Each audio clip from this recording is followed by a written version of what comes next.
Paano i-develop ang farm kung low budget tayo? Ito po ang aming ginawang paraan dito sa aming munting lote. Nasa ngayon nga po ay nadugtungan na rin. Nagiging 1.7 hectares na nga total ito mula sa dating 2,000 square meters. At mas lumawak palalo yung pag-challenge ko sa aking sarili na ma-develop tong buong area para dun sa target natin na soon mag-aalaga tayo dito ng maraming alagang hayop. Na sana makaless tayo sa gastos doon sa pagkain ng alaga dahil ngayon marami tayong tinatanim ngayon na pwedeng kainin ng ating mga alaga na pwede nating ihalo sa feeds. At dito nga sa pagtatanim namin dahil may existing na kaming mga pananim dito sa kabilang area namin kung saan kami ay katiwala lamang dito o sa lamang dito sa areang ito. Ito yung mga dati naming tanim at dito na rin ako kumukuha ng pantanim naman doon sa kabila. Yan po, magandang araw po. Ito po yung Napier grass natin. Napakarami pa po dyan.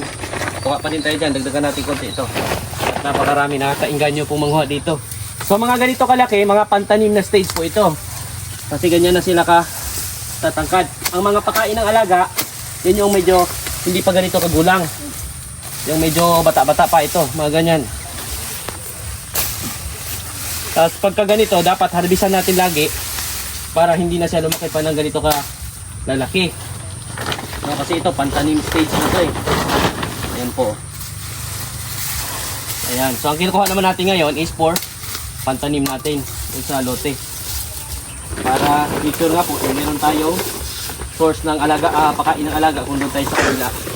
Ito kasi ang itong Napier grass. Pwede natin ipakain sa mga baboy nating inahin ito. Hinaluan namin ito ng darak feeds, no, yung mga medyo bata pa nito. Tapos pwede rin sa mga kambing, mga baka.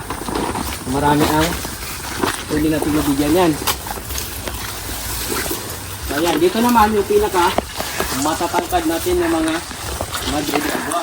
Sobrang malalaki na nga rin itong mga Madre de Agua namin dahil nasa higit 3 taon na rin ito. Maganda naman dito sa Madre de Agua ay meron siyang mataas na protina kahit nagpaparami din tayo nito at maganda na ito, madaling itanim. Dahil yung mga sangasal nga lamang na kinukuha natin, tusok mo lang sa lupa at sa mga darating na panahon ay meron na naman tayong aasahan. At dito nga, nanguha tayo ng sanga tapos yung mga dahon naman ito ay ibibigay pa rin natin pakain doon sa mga alagang baboy. Kung makain din ng mga kambing nito, maganda rin pakain sa mga manok, pabo, gansa. Basta i-chop lamang natin, haluan natin ng darak or kapag usual ay pinapakain natin ng feeds sila, pwede rin natin haluan ng feeds or sa iba nga, kapag nakakulong lamang yung mga alaga nila, ay sinasabit lamang nila yung mga dahon nito at tinutuka-tuka ng mga alaga nila. Meron na papaglalaruan yung mga alaga nila na may mataas sa protina din. Kaya nakakasave sila pagdating sa feeds ng mga alaga dahil dito sa Madre de Agua. Dati-rati wala rin akong alam tungkol dito sa Madre de Agua. Natuto lamang ako nito dahil sa paghahanap ko talaga kung ano yung mga alternative na pwede pakain sa mga alaga dahil doon sa napakaraming nalulugi doon sa pure feeds na binibigay doon sa mga alagang hayop. Search ako ng search noon sa Google, dito sa YouTube at sa marami pang mga social media platforms. Ito nga yung madalas ko nakikita na meron daw mataas sa protina. At marami nga nagbebenta ng mga pantanim nito online. Yung isang dangkal lamang nito halos ay nasa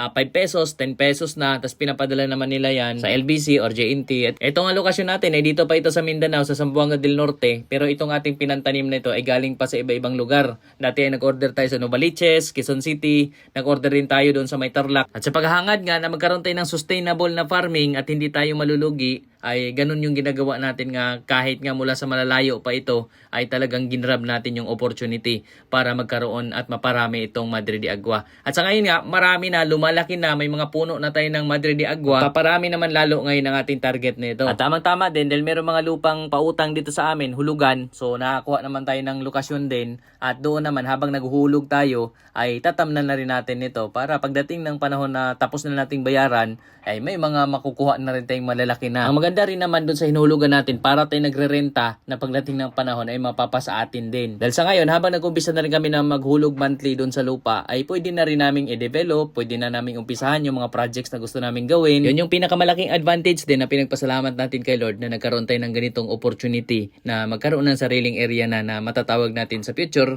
na atin. Dahil dito nga sa ating tinatamnan, minamana pa namin ito bilang saop o katiwala mula pa doon sa lolo ko. At ang may-ari nga nitong area ay walang kahilig-hilig din sa pagbubukid. Tamang-tama naman yung mga lolo't lola ko, yung mga magulang ko ay mahilig din dito sa bukid. Kaya sila yung nag-aaruga dito, nagtatanim. Lahat na nga rin ng mga puno na nandito, mga prutas na nasa paligid, ay tanim na rin nila papa, nila mama. At may mga tanim nga rin ako nito kasi nung bata ako, mahilig din talaga ako magtanim tulad nito mangustin. Yan, tinatanim ko yan nung bata ako. So ngayon, namumunga na po. Kaya't nakaka-harvest na. Dahil ngay dati naiinggit lamang ako doon sa mga kapitbahay namin na may tanim na ganito mangustin. Minsan dati ay nakikiabot ako pero natatakot ako baka makita ako na may-ari. At sa ngayon, may sarili na tayo matatawag dahil hindi na tayo yung aabot-abot na lang. Dahil ito, kahit akyatin natin, hindi na tayo matatakot. Ayan na po. Dami nating nakuha wala dito sa puno at marami pa po mga bunga dyan. Hilaw pa po yung iba. So ito, ilang taon lang nakalipas.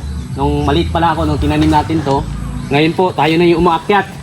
So ganun po kahalaga kapag meron tayong tanim, pagdating ng panahon, meron tayong maaani. Kaya lang, ito nga lang, pag kinuha na ng may-ari yung lupa, ay wala na rin tayong anihin dito. Kaya maigi na rin yung bago nating area ngayon. Doon naman ako tumudo ngayon sa pagtatanim ng marami. Sa wakas po, ay nandito na tayo sa ating destinasyon. Kung saan tayo magtatanim. Ito ating nakuha kanina na Madre de Agua. Ito po. Madre de Agua at Napier grass. So tara. Susi pala dyan. So dito tayo magtatanim sa area na ito po. Napakakuan po niya, no? Napakadami po nating itatanim. So ito po yung diskarte. Itong lote kasi dito bago lang po natin na acquire. So gagawin natin, pagyamanin natin agad ng tanim since ang focus natin is livestock, mga baboy, kambing. Dito na nga rin natin itanim yung mga kinuha nating Napier grass, Madre de Agua, at may mga tanim na nga rin ako mga prutas dito. Diyan sa may bandang kaliwa, yan yung ating area ngayon na 2,000 square meter, habang dito sa may bandang kanan naman, itong mga mangga dito. So yan yung bago nating area na nakuha. Ito yung malawak dahil nasa 1.5 hectares ito, kasama ng palayan at yung ginawa namin ng fish pond na mamaya ipapakita ko rin sa inyo kasi maraming azola na doon, so mag-harvest din tayo. So dito sa bandang pababa, ito yung hindi naman masyadong ma-maximize at dito naman ay may space naman na walang tanim na mangga. So dyan natin itatanim itong mga Madre de Agua, no, dahil nga dito hindi siya nagagalaw kasi itong Madre de Agua kailangan din hindi siya nagagalaw. Tsaka yung lupa dito medyo basa. Gusto kasi nitong Madre de Agua, sa pangalan pa lamang na Agua, ay gusto niya medyo matubig. So dito sa area na to, tamang-tama na tamna natin ng Madre de Agua. Habang bagong gapas pa nga lang din ito, ay tanim na tayo ng tanim dito para hindi siya maunahan ng mga damo. Tapos kailangan din natin bantayan ito. Pag medyo tumubo na, kailangan din natin linisan yung paligid nito Madre de Agua para hindi siya maagawan ng nutrients mula dun sa lupa. Base nga rin sa experience sa mga natutunan nating diskarte, maigi din talaga na magtanim tayo bago tayo mag-alaga ng hayop. Dahil kapag meron na tayong maraming alaga, mahirap kasi i-sustain lalo na kung wala naman tayong malaking puhunan. At nasubukan din natin dati mag-alaga at kinapos tayo ng budget sa pagkain. Kaya kahit na naparami pa natin yung alaga natin, kulang naman tayo ikasupport na pagkain sa kanila, ay problema na naman yon. Maliban na lang kung talagang kaya na natin magpaikot, yung ibebenta natin yung alaga, tapos ibili natin ng feeds nila, pakain sa kanila, tapos yun na naman ulit yung ating gagastusin sa susunod na pag-aalaga. Kapag medyo sustainable na. Pero kapag tayong wala masyado pang malaking puhunan, ay maigi na magtanim-tanim muna tayo para meron tayong pang-umpisa. Dito na rin tayo kukuha ng puhunan kapag meron tayong alaga na parami natin, nakuha tayo ng mga pakain ditong libre, pandagdag dun sa ating binibiling feeds, mga ibang mga patoka, hanggang sa makaipon na tayo ng pang-roll at dumami yung mga tanim natin na pwede pakain sa alaga. So malaki talaga ang tipid doon sa ating gastos. Kasi minsan doon talaga sa feeds, doon sa pakain ng alaga, masyadong malaki yung gastos at doon tayo nalulugi. Kaya dapat kailangan diskartehan din natin kung ano yung mga pupwede natin gawin. Lalo na kung nasa bukid tayo at meron naman tayong space na pwede pagtamnan, doon tayo dumiskarte, doon tayo kukuha ng paraan. Yan po, yung tanim natin pipino, ito na rin po. Ayan o, meron na pong bunga. Ayan na, ito o. So, harvest na natin to bago pa man maging magulang. Ayan. Tapos dito sa unahan, dito lang sa damo-damo yan. Dito po.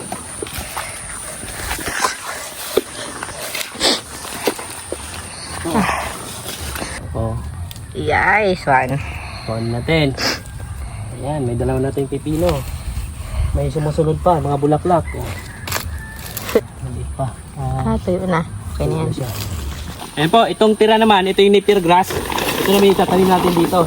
Ito naman ito banda kung may palayan na yung hindi natin nagagamit na palayan, doon ko siya itutusok. Dito naman sa parting mababa, nasa tingin natin yung isang area na hindi natin masyadong magagamit. So dito naman tayo nagtatanim ng mga Napier grass. Ito naman yung paghahanda natin para sa future kung gusto natin na nasa loob lamang ng bahay yung mga kambing natin, ay dito na tayo kukuha ng mga kumpay pakain sa mga alaga nating kambing. Napakamasagana po ng pagkain ng mga alaga nating mga manok, mga baboy. Ito po, pwede natin pakain sa kanila. Azola po. Punong-puno po ng azola itong fish pond natin. Grabe guys. Sobra ang biyaya na meron itong ating fish pond. O, ito ay pinag-alagaan natin ng isda. Ngayon po ay punong-puno ng azola. Kaya bukod sa isda, may azola dito yung ma-harvest dito para sa mga alaga nating manok, pabo. Ayan po. Napakarami po ng azola. Ito nga yung pansalo ko dito. Di ko nadala. Ayan po. Dami. Grabe. Mag-green pa siya. Oh, ayan oh. Fresh na fresh pa ang tubig dito oh. Napakalinis. Wala na maamoy. Wala, fresh siya. Azula talaga siya. Sabi na pa fresh. ganyan. Ayun o, tumatulo. So, maglagay din tayo dyan. Para mabuhay dyan. Hindi, meron na sa kabila oh. Maging dalawang pond ng azola itong malaki. Malaking pond ng mga azola. Tapos doon sa kabila po, mga kangkong naman tanim natin dyan. So dito azola. Yan na po oh. Ayun, ito muna kinuha natin. Subukan muna natin ipakain sa mga pabo at manok natin sa kabila. Oh, napakarami pa po niyan. Ito po. Ayan po yung azola natin. Oh. Green Fresh pala. na fresh, green na green. Tapos medyo may pula-pula konti ganyan oh. Pero hindi siya bulok guys. Amoy mo. Oh. May Weeds. Amoy weeds lang siya. Ayan, azola.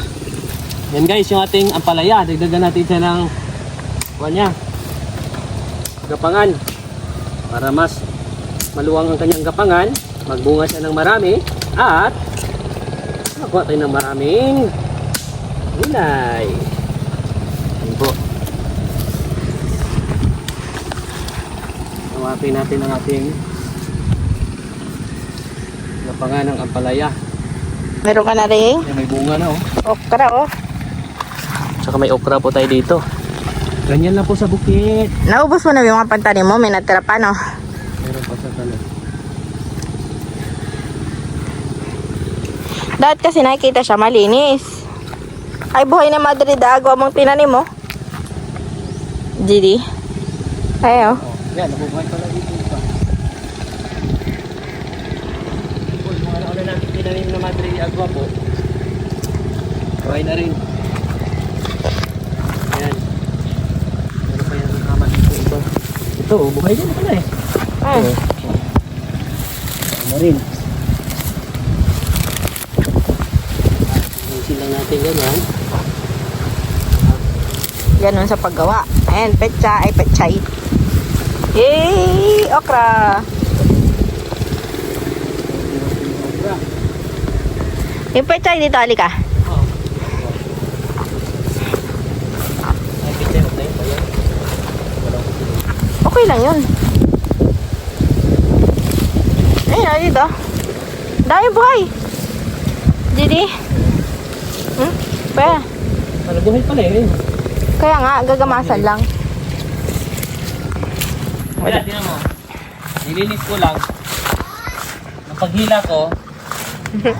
Ayan po, lumabas oh. Ayan pa po oh. Ay, meron. Oh, lalaki lang lang. Oh.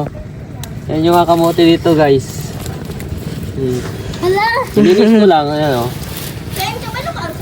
Paglinis kong ganyan, Samantalang hukay ako ng hukay noong nakaraan.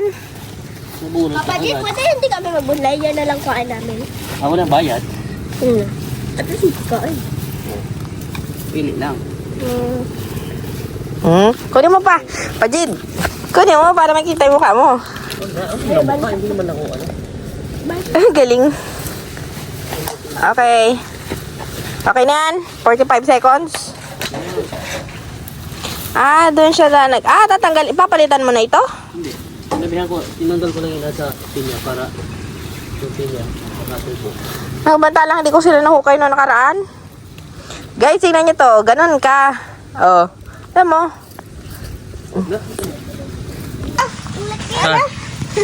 Ay! Ang dami oh. Tala nakaraan, naghahanap tayo, di ba? Oh, di meron tayong halo sa saging. Iwi. Che, Ah. ma, muntik ko na mabunlay agay. Alin? Tapos nandito pa oh. Ayan po. Ma, Ano? Ayan pa dito oh. mabunlay. Po, ito naman yung pakain natin sa manok ngayon. Azola. Azola. Ito ang ating darak. Ito. Madami. Punong-puno. Sobra. Tingnan yung iba. Lagyan natin yung darak.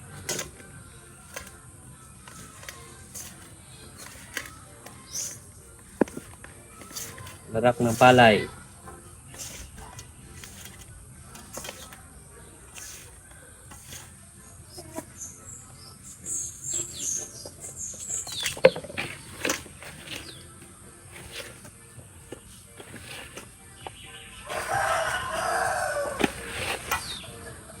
Yan po, pakainin natin to manok nito ating dala-dalang asola. Yan.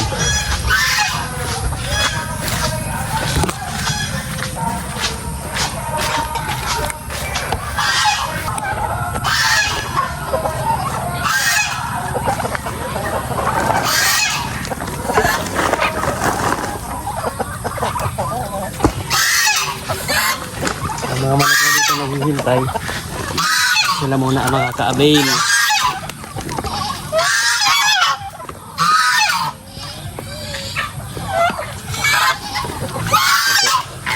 Gusto tayo dito.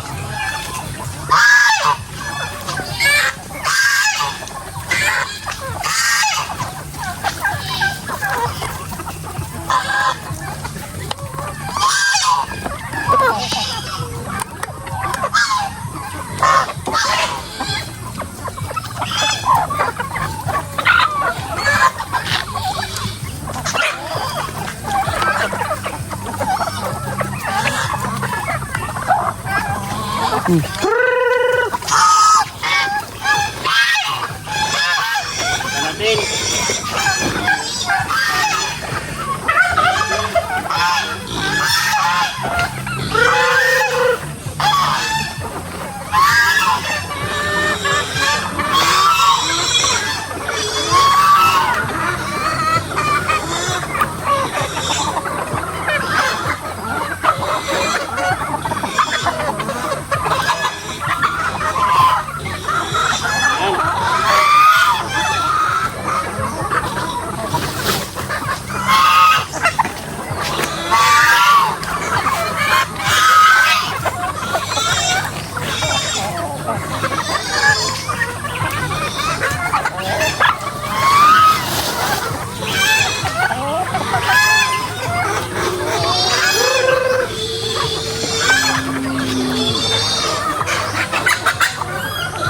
Asola, lumay dara.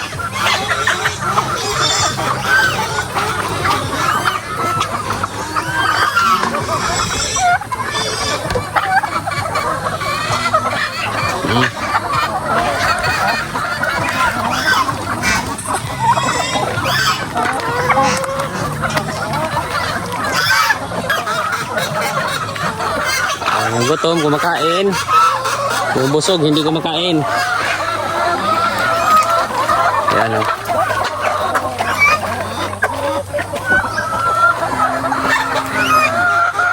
Malakas yung kumain yung gansa o.